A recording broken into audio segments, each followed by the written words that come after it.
Pedro Benbobo!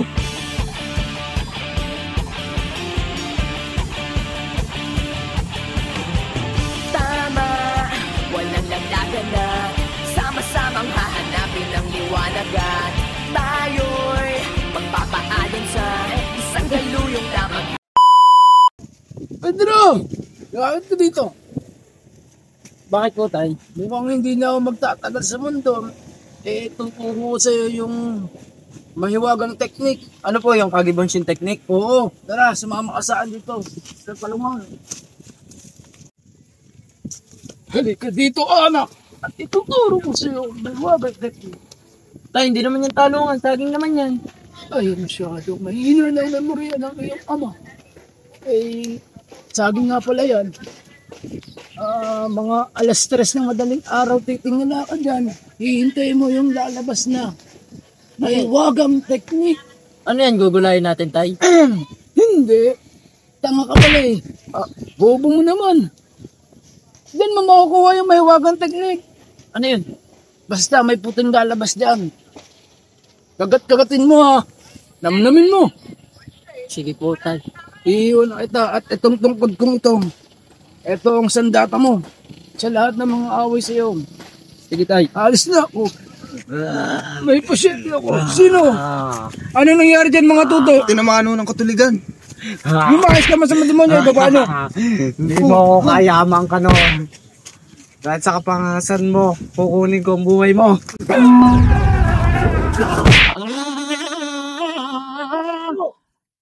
Bahala ka dyan. Teka lang, lalabas na. Yung amo mo, kinuha na yung kanto. Baka namamasyal lang. Hindi, kinuha nga. Totoo? Wala, tara. Wala na to. Anong nangyari sa tatay ko? Tay, nahulaga ka na naman ata. Tay. Tay. Wala na. Tara, tulungan mo ako. Saan?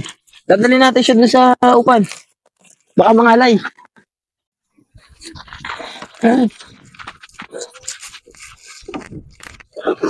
Pedro, iilang ako. Sige.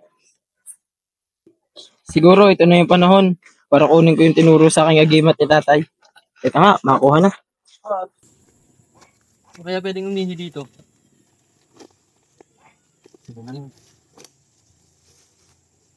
Ito yung tinuturo sa akin ni tatay na puno ng saging. Antayin ko na lang kaya. Pero makaupo na lang, baka matagal bago lumabas.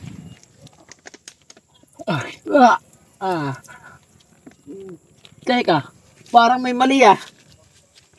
Ang palot. Tapos din. Oh, tol, nandiyan ka pala.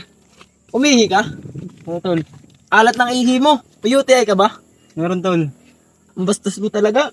Diyan ka pala. Sige. Antayin ko ulit. Bastos na na.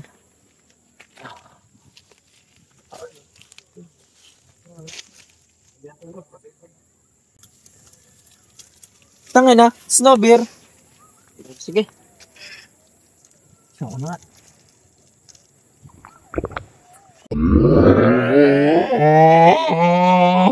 Pedro Benbobo!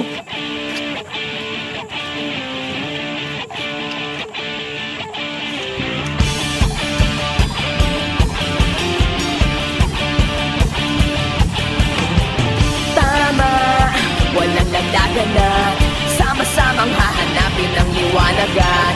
Tayo'y magpapaalon sa isang galuyong lamang hahatid sa atin sa isang mahabang panahon. Tinahin.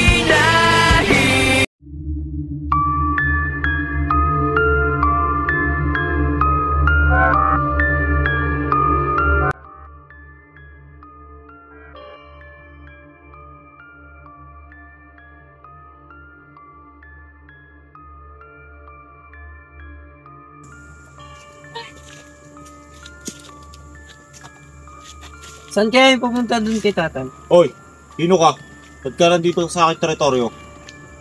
Basta pre, may nakita, kilala mo ba po yung ano? Yung aking kantong nangunguha ng kaluluwa?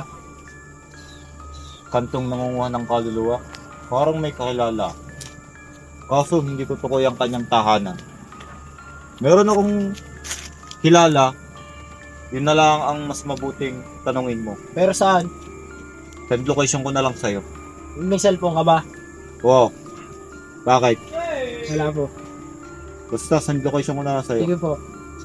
Boss, may yosi ka pa? Sana nga lang to eh. 50 tayo. Bumili ka na lang sa'yo. Ang dami kang puta. Suntukan tayo! No, dito. Suntukan na lang. Grabe ka!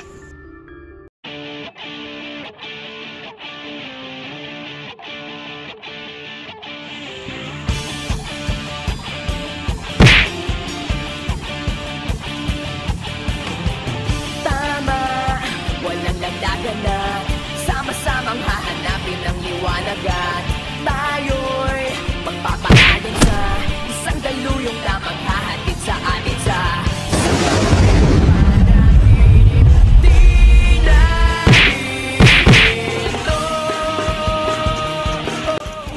Sa susunod, matututo ako magbigay ng yosi. Baiti nga ako eh. Hindi na hiningi ko sa'yo. Sige, pasensya na. higpitan lang ang iyong kapit maglalayag patungong langit. Nag-send location na din yung kapre.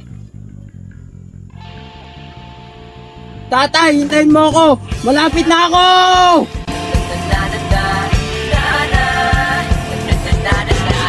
Teka, kaya ba natin to? Kung hindi na'y aakayin ka titatayo. Yun, kaya hanggang ngayon tuloy, tuloy, tuloy, tuloy, tuloy